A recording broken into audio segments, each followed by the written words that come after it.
Assalamualaikum warahmatullahi wabarakatuh. Halo teman-teman semua, ketemu lagi dengan Ella Kurniasi di sini di Ruang Bahagia.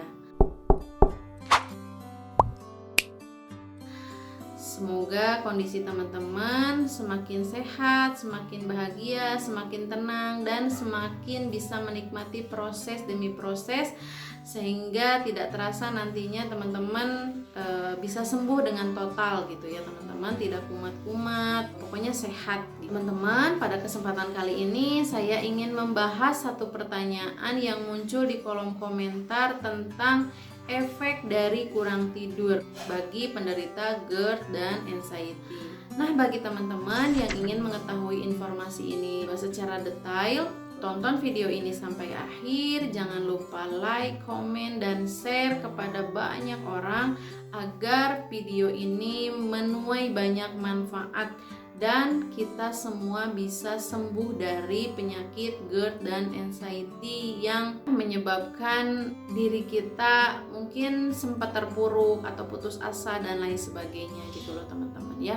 Nah, langsung saja teman-teman, efek dari kurang tidur ini khususnya bagi kita para penderita GERD dan anxiety ini menimbulkan efek yang luar biasa gitu loh teman-teman, dan teman-teman perlu tahu ya agar teman-teman bisa semakin paham ketika misalnya teman-teman merasa ada ketidaknyamanan dalam tubuh teman-teman, itu teman-teman sudah bisa menilai bahwasanya ini tuh disebabkan oleh apa gitu ya, agar pikiran teman-teman itu tidak kemana-mana. Karena terkadang misalnya ya sakit, misalnya tiba-tiba leher misalnya, aduh gitu ya, jangan-jangan ini penyakit berat, jangan-jangan ini kolesterol, jangan-jangan ini adalah pertanda. Nah, seperti itu loh teman-teman ya, kita sebagai para penderita GERD anxiety. Jadi pikirannya itu jauh ke depan gitu ya. Nah, padahal itu tuh kita sedang baik-baik aja, hanya misalnya ada salah satu pola hidup yang memang harus kita perbaiki gitu loh teman-teman. Dan perlu teman-teman ketahui bahwa stres dan pola hidup tidak sehat gitu ya, itu bisa menjadi penyebab teman-teman kurang tidur gitu ya. Padahal memang gitu ya, kebutuhan tidur itu sama halnya dan sama pentingnya dengan kebutuhan dasar yang lainnya, seperti misalnya makan gitu, sama teman-teman ya. Jika teman-teman misalnya kurang tidur, efek yang ditimbulkan oleh tubuh, yang pertama teman-teman akan merasa lelah, teman-teman akan merasa lemes badannya, menguap terus sepanjang hari.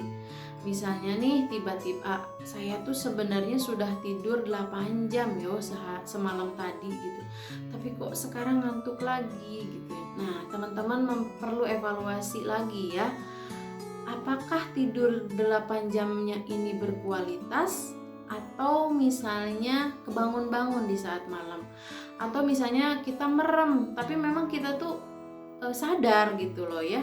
Nah, itu memang ada gitu tidur yang seperti itu. Nah, itu tidur yang tidak berkualitas yang harus teman-teman perbaiki. Efek dari kurang tidur juga itu salah satunya kita jadi kurang berkonsentrasi gitu. Terus kemudian kita bisa mudah sakit teman-teman gitu ya. Kenapa kita bisa mudah sakit?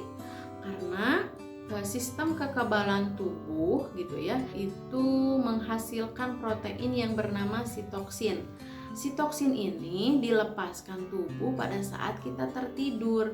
Nah, kalau misalnya kita kurang tidur, maka sistem kekebalan tubuhnya akan menurun gitu loh teman-teman.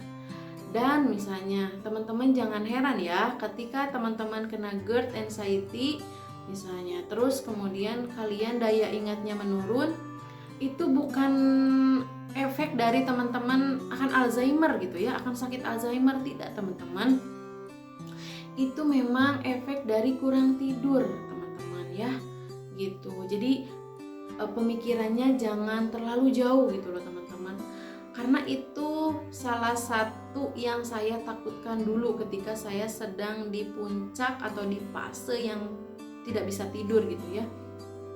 Jadi daya ingat saya menurun, terus stres saya nambah lagi, saya takut penyakit Alzheimer gitu loh teman-teman. Saya takut gimana ya kalau saya nanti Alzheimer, aku akan lupa semuanya dan lain-lain sebagainya gitu. Bisikan demi bisikan itu terus bermunculan teman-teman pada diri ini gitu loh ya.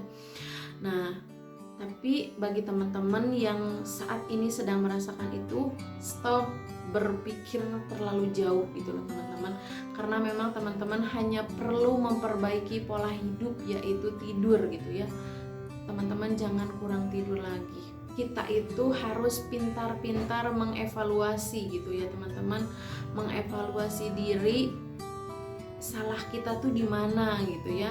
Dan teman-teman jangan merasa putus asa ketika baru seminggu atau baru sebulan teman-teman menjalankan pola ini. Teman-teman masih banyak berdatangan lagi, misalnya sembuh satu sensasi yang ini, sekarang muncul lagi yang itu gitu ya. Nah teman-teman jangan pernah putus asa, karena memang penyakit GERD dan anxiety ini butuh proses gitu ya. Kenapa kita butuh proses? Agar kita paham gitu ya, salah kita di mana dan apa yang harus kita perbaiki gitu ya. Nah ketika semua itu sudah bisa dievaluasi, maka kesembuhan akan cepat teman-teman dapatkan. Yakin akan hal itu gitu ya. Bismillah, semuanya bisa kembali normal, kembali baik-baik aja. Kita bisa berdamai dengan GERD dan anxiety disorder ini gitu ya. Nah mungkin cukup sekian dulu teman-teman video saya tentang membahas hal ini. Semoga bermanfaat dan sampai jumpa di video selanjutnya. Assalamualaikum warahmatullahi wabarakatuh.